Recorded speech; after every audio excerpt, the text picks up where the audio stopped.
آپ جج تو بن گئے ہیں لیکن قرآن کی سمجھ آپ کو نہیں ہے. ایسے جناب ہمارے درس نظامی کے جو طلبہ ہیں جو پہلے دوسرے سال میں پڑھتے ہیں ان کو بھی تم سے زیادہ قرآن کی سمجھ ہوتی ہے. سبحان اللہ. بدبختو تمہیں اتنا ہی پتہ نہیں ہے کہ تم حضور کی ختم نبوت کے بارے میں کس طرح کی گفتگو کر رہے ہو اور پھر ساتھ قرآن کا حوالہ دے رہے ہو. قرآن کیا کہتا ہے؟ لا اکراہ فی الدین، یہیں تک آیت ختم نہیں ہوئی. لا اکراہ فی الدین قد تبین الرشد من الغی. البتہ تحقیق دین اسلام کفر سے الگ ہو چکا. دین اسلام جو ہے وہ کفر سے الگ ہے. قد تبین الرشد من الغی، ہدایت جو ہے وہ گمراہی سے بالکل جدا اور واضح ہو چکی ہے. تم ملانا چاہتے ہو. قرآن کہتا ہے گمراہی الگ ہے، کفر الگ ہے، اسلام الگ ہے، اور تم کہتے ہو دین میں کوئی سختی نہیں ہے. کفر کو اسلام کے ساتھ ملا کر ساروں کو جو ہے وہ ایک عجیب ہی بدقسمتی کے ساتھ سارے اسلام کے ستیہ ناش کرنا چاہتے ہو.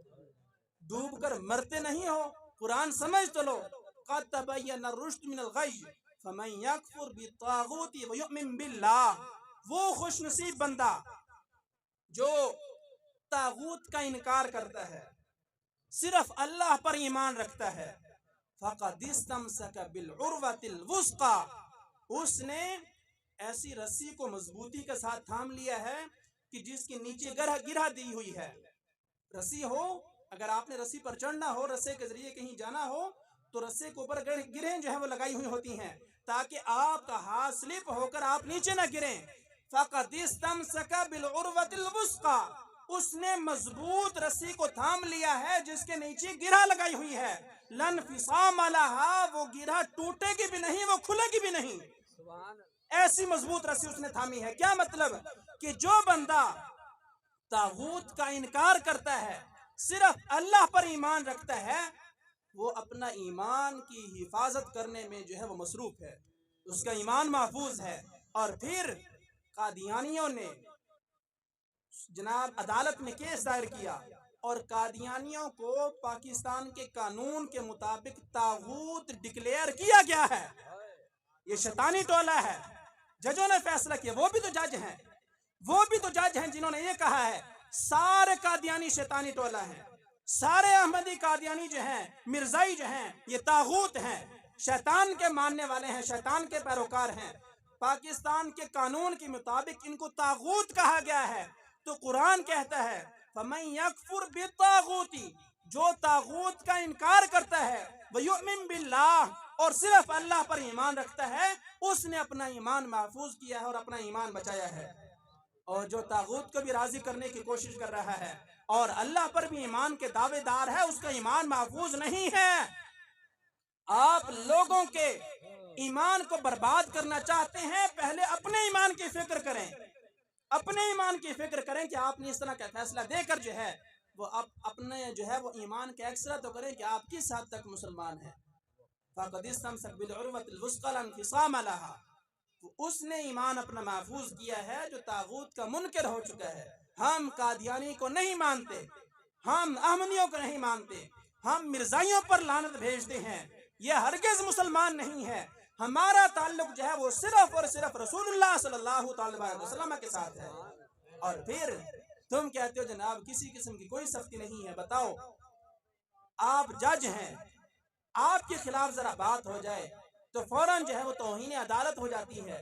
آپ کو یہ کس نے اختیار دیا ہے کہ آپ توہین رسالت کرتے رہیں؟ آپ ایک مرتد کو، مرزائی کو جو ہے جس کو لوگ نبی کہتے ہیں، آپ ان کو سپورٹ کر رہے ہیں. آپ ان کے بارے میں کہہ رہے ہیں کہ یہ اپنے جو ہے وہ اس شیطانیت کو جو ہے پھیلا سکتے ہیں، اپنی کتابوں کو عام کر سکتے ہیں. تو آپ کی ذمہ داری اسلامی جمہوریہ پاکستان کے منصب پر بیٹھنے کی وجہ سے یہ ہے کہ آپ لوگوں کے ایمان کی حفاظت کریں.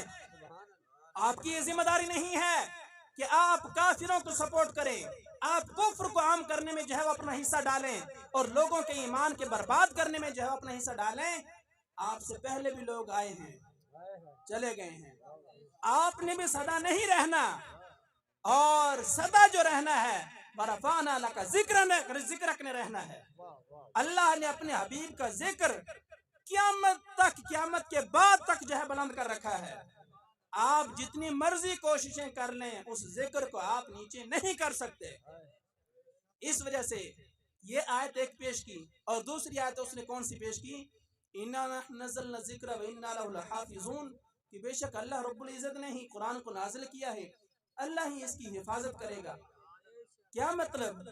یہ مطلب ہے کہ تم کہتے ہو کہ قادیانی جو ہے اپنی تفسیریں چھاپتے پھریں، قادیانی اپنی مرضی کا قرآن جو ہے وہ چھاپتے رہیں اور تقسیم کرتے رہیں، اللہ اس کی محافظ ہے، اللہ اس کی حفاظت کرے گا۔ اور بدبخت حفاظت اللہ نہیں کرنی ہے، لیکن اپنے برگزیدہ اور چنے ہوئے بندوں کے ذریعے کرنی ہے۔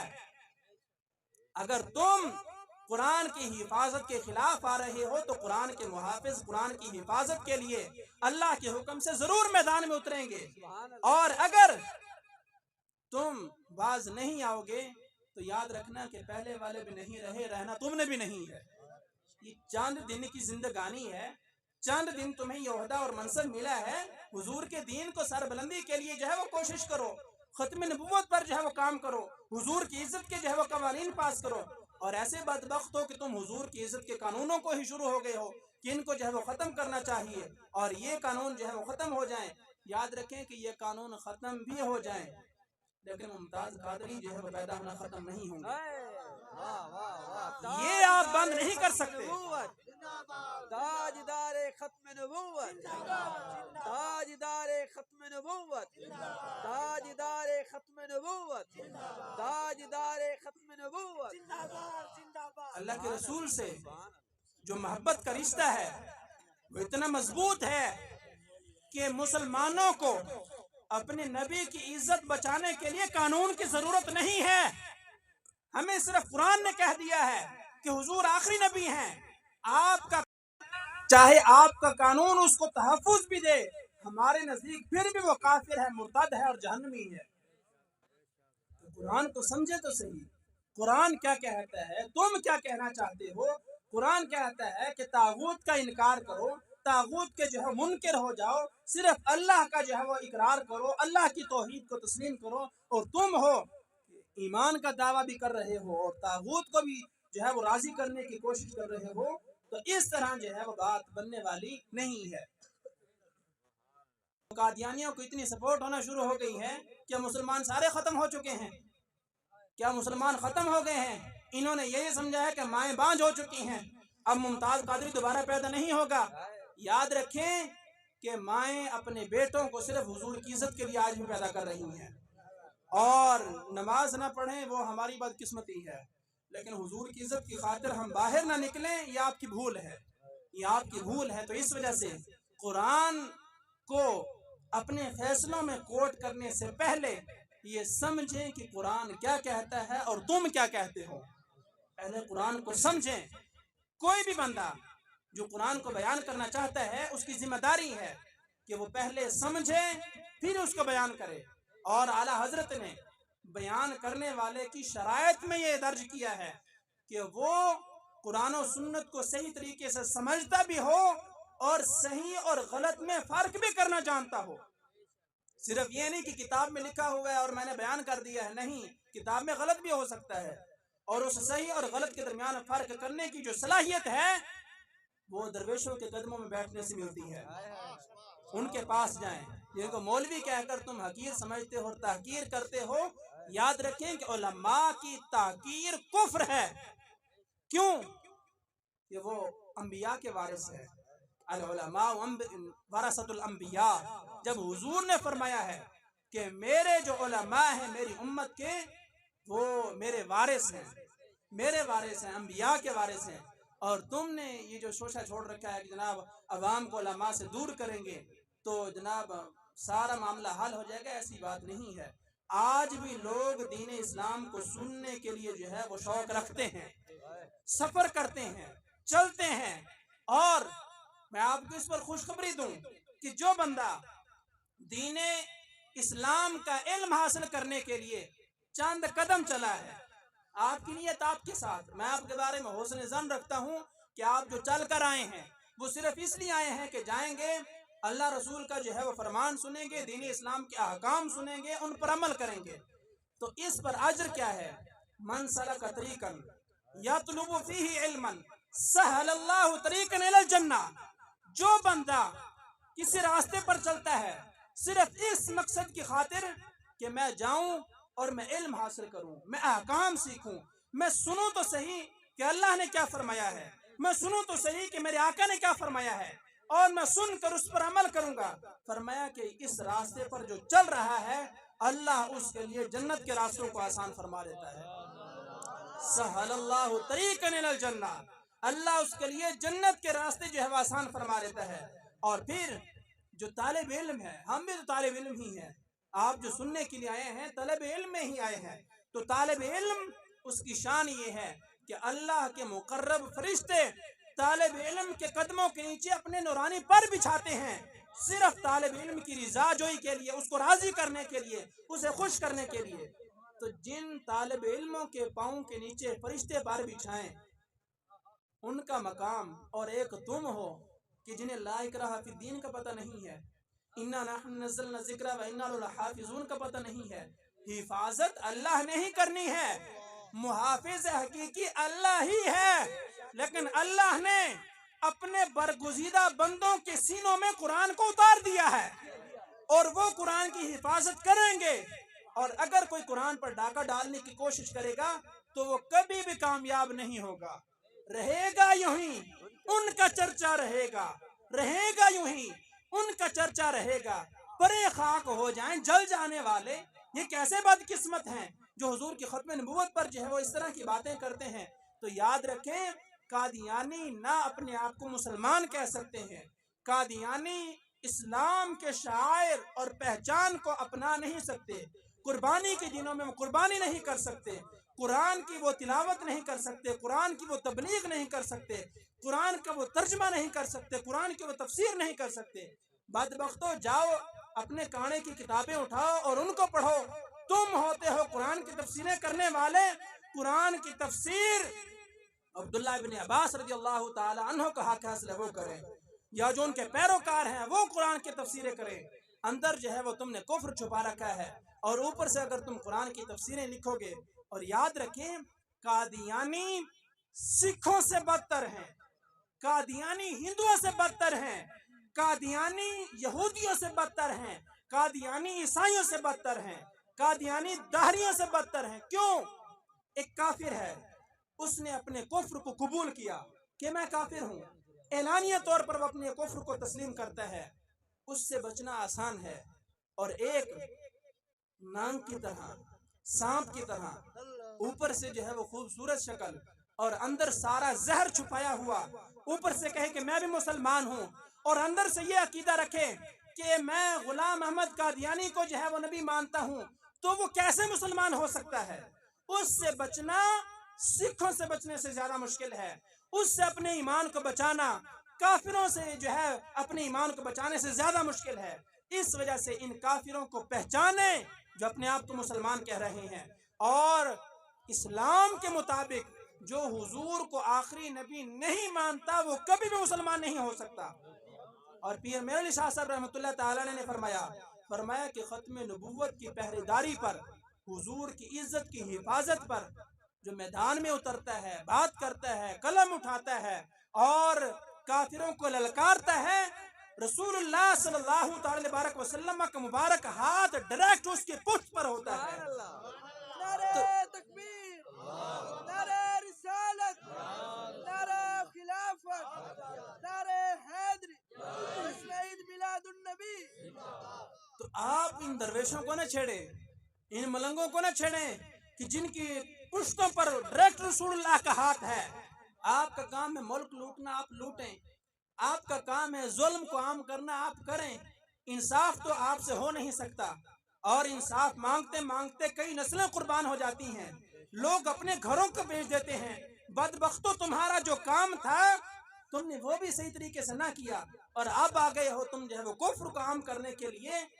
تو یہ چیف جو ہے, چیف جسٹس, اعلانیہ طور پر توبہ کرے کہ مجھ سے غلطی سرزد ہوئی ہے, میں نے اسلام کے خلاف فیصلہ دیا ہے, اور اگر یہ توبہ نہیں کرے گا تو مرنا اس نے تب بھی ہے, آج نہیں تو کل صحیح, موت تو آ کر ہی رہنی ہے.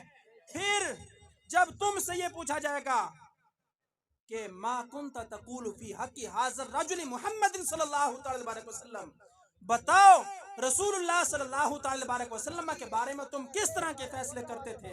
تو اس وقت کیا کہو گے کہ میں حضور کے دشمنوں کے لیے جو ہے نرم گوشہ رکھتا تھا، میں قادیانیت کو عام کرنے کی کوشش کرتا تھا۔ تو بتائیں تمہارا عذاب اسی قبر سے ہی شروع ہو جانا ہے۔ تو اس وجہ سے اپنی آخرت کی فکر کریں، اپنے ایمان کی فکر کریں۔ یہ اسلام کے نام پر ملک بنا ہے، آپ لوٹتے رہیں، ہم آپ کو نہیں کہیں گے کہ تھوڑا لوٹیں، اس سے اور زیادہ لوٹیں، ہماری یہ ذمہ داری نہیں ہے۔ ہاں اگر تم اسلام کو للکارو گے، حضور کی ختم نبوت پر حملہ کرو گے، حضور کی عزت پر حملہ کرنے کی کوشش کرو گے، تو پھر تمہیں جو چیر کر رکھ دیا جائے گا اور تمہیں چھڑانے والا بھی کوئی نہیں ہوگا۔ اور تم نے یہ جو سیکورٹیاں رکھی ہوئی ہیں، یہ سیکورٹیاں تمہاری کام نہیں آئیں گی۔ اللہ کا جب عذاب اترتا ہے، فرعون کا لشکر بھی ساتھ جو ہے وہ ڈوب جاتا ہے، اور فرعون نہ بچا، نمرود نہ بچا، یزید نہ بچا۔ تم کون ہوتے ہو اسلام کے خلاف آنے والے، اسلام کو للکارنے والے، حضور کی ختم نبوت پر جو ہے وہ ڈاکہ ڈالنے والے؟ تو اپنے ایمان کی حفاظت کریں، اپنے ایمان کی فکر کریں، اور عوام کو بھی آج کا یہی پیغام ہے، دین اسلام کے ساتھ مخلص ہو کر کھڑے ہوں اور اپنے ایمان کی حفاظت کریں۔ نبی کریم صلی اللہ تعالی وسلم نے ارشاد فرمایا کہ جس طرح وقت گزر رہا ہے اسی طرح فتنے بڑھ رہے ہیں۔ جب قیامت قریب ہوگی، فرمایا کہ فتنے اتنی تیزی کے ساتھ آئیں گے جس طرح تسبیح ٹوٹتی ہے اور اس کے دانے بکھرنا شروع ہو جاتے ہیں۔ آج وہی دن ہے، وہی ٹائم قریب آ رہا ہے۔ ایک فتنے کی سرکوبی ابھی کر کے فارغ نہیں ہوتے، دوسرا فتنہ جو ہے وہ سر اٹھا لیتا ہے، ابھی اس سے ہم فارغ نہیں ہوتے، تیسرا شروع ہو جاتا ہے۔ اپنے ایمان کی حفاظت کریں، اپنے ایمان کی حفاظت کریں، اور یہ ایمان یہی سرمایہ ہے، یہی سرمایہ ہے۔ ایمان کی بنیاد پر ہی مومن اللہ کے فضل سے جنت میں جائے گا، اور اگر خدا نہ خواستہ ایمان محفوظ نہ رہا، کوئی نیکی قابل قبول نہیں ہے، کوئی عمل قابل قبول نہیں ہے، کوئی نجات نہیں ہے۔ تو اس وجہ سے آج کا پیغام یہی ہے، یا ایھا الذین آمنوا ادخلوا فی السلم کافہ پر عمل کریں، پورے کے پورے اسلام کے ساتھ مخلص ہو کر کھڑے ہو جائیں، اور اپنے ایمان کی حفاظت کی جو بھرپور کوشش کریں۔ اور علماء جو آپ کو گمراہی سے بچانے کے لیے کوششیں کر رہے ہیں، ان کو ذہن نشین کریں اور اپنے ایمان کی حفاظت کریں۔ اللہ رب العزت حضور کے ختم نبوت کے محافظوں کی حفاظت فرمائے، حضور کے ختم نبوت کے جو دشمن ہیں اللہ ان کو تباہ و برباد فرمائے، اور اللہ ان کو نشان عبرت بنائے، انہیں پتہ چلے کہ ہم جو ہے اگر حضور کی ختم نبوت پر بات کریں گے تو اللہ ہمیں کبھی بھی نہیں چھوڑے گا، اللہ کبھی بھی ان کو معاف نہیں فرمائے گا۔ اس وجہ سے ہم قرآن و سنت پر عمل کریں، اور وقتاً فوقتاً واعظ و نصیحت کی مجالس سنیں، احکام سنیں، قرآن کی صحیح فہم جو ہے اس کو جو ہے اس کا ادراک کریں۔ اللہ رب العزت ہماری مغفرت کاملہ فرمائے۔